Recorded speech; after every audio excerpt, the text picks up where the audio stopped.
Hi అండి. ఈరోజు లంచ్‌లోకి బెండకాయ గ్రేవీ కర్రీ అండి. చాలా బావుంటుంది. ఎలా చేయాలో చూద్దామండి. సో, దీనికోసం అయితే ఫస్ట్ బెండకాయల్ని, ఆనియన్స్‌ని ఇలా తరిగి పెట్టుకోవాలి. అలాగే వెల్లుల్లి రెబ్బల్ని కూడా కొంచెం కచ్చాపచ్చాగా దంచి పెట్టుకోవాలి. సో, టమాటాస్‌ని కూడా 2 మీడియం సైజువి మిక్సీ జార్‌లో తరిగి వేసుకున్నానండి. దాన్ని ప్యూరీ చేసుకోవాలి. ఈ లోపల ఫస్ట్ బాండీ పెట్టేసుకొని కొంచెం ఆయిల్ వేసేసుకొని హీట్ అయిన తర్వాత ఇందులోకి ఇందాక మనం తరిగి పెట్టుకున్న ఆనియన్స్‌ని కూడా ఫ్రై చేసేసుకోవాలి. ఇలా కొంచెం రెడ్డిష్ వచ్చిన తర్వాత వేరే కప్పులోకి మార్చేసి పక్కన పెట్టుకోవాలండి. అలాగే బెండకాయలని కూడా కొంచెం కలర్ చేంజ్ అయ్యేంత వరకు మనము ఫ్రై చేసుకోవాలన్నమాట అదే నూనెలో. సో, ఈ బెండకాయలు ఇలా ఫ్రై చేయడం వల్ల కొంచెం క్రంచీనెస్ అనేది వస్తుందండి. తినేటప్పుడు టేస్ట్ అనేది చాలా బావుంటుందన్నమాట బెండకాయలు.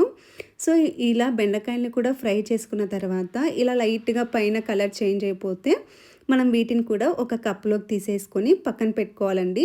సో, ఇప్పుడు ఫ్రై చేసుకున్న తర్వాత మిగిలిన నూనెను కొంచెం తీసేసి పోపుకు సరిపడా, కూరకు సరిపడా ఆయిల్ మాత్రమే బాండీలో పెట్టేసుకొని ఇందులోకి పోపు గింజలు, అలాగే మనం ఇందాక తరిగి పెట్టుకున్న వెల్లుల్లి రెబ్బల్ని కూడా వేసేసుకొని పచ్చి స్మెల్ పోయేంత వరకు, అలాగే కొంచెం రెడ్డిష్ వచ్చేంత వరకు ఇలా వేపుకోవాలండి. అప్పుడు వెల్లుల్లి ఫ్లేవర్‌తో కర్రీ చాలా బావుంటుంది.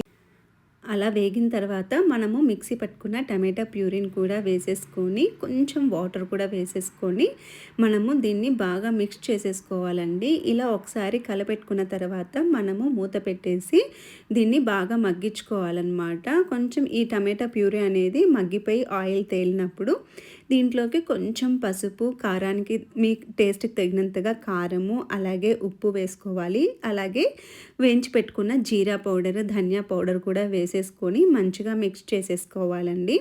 సో, ఇవన్నీ కూడా బాగా మిక్స్ చేసేసుకున్న తర్వాత ఇందులోకి మనం ముందుగా ఫ్రై చేసి పెట్టుకున్న బెండకాయల్ని వేసేసుకోవాలండి. అలాగే ఆనియన్స్‌ని కూడా ఫ్రై చేసుకున్నాం కదా!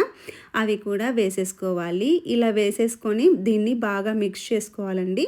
సో, ఇప్పుడు ఈ గ్రేవీతో పాటు ఈ మనం బెండకాయలు, ఆనియన్స్‌ని కూడా వేసుకున్నాం కదా! సో, వీటిని ఇంకొక 5 మినిట్స్ లో ఫ్లేమ్‌లో మరుగు రానివ్వాలన్నమాట. అప్పుడు మనం వేసిన అన్నీ కూడా బెండకాయలకి పట్టి చాలా టేస్ట్‌గా ఉంటుందండి. అలా ఉడికిన తర్వాత లాస్ట్‌లో కొంచెం కొత్తిమీర చల్లేసుకొని మళ్ళీ కలిపేసుకుంటే మన ఈ బెండకాయ కర్రీ రెడీ అయిపోయినట్టే. ఇప్పుడు సర్వింగ్ బౌల్‌లోకి మార్చేసుకొని వేడి వేడి అన్నంలో కలుపుకొని తింటే చాలా బావుంటుందండి.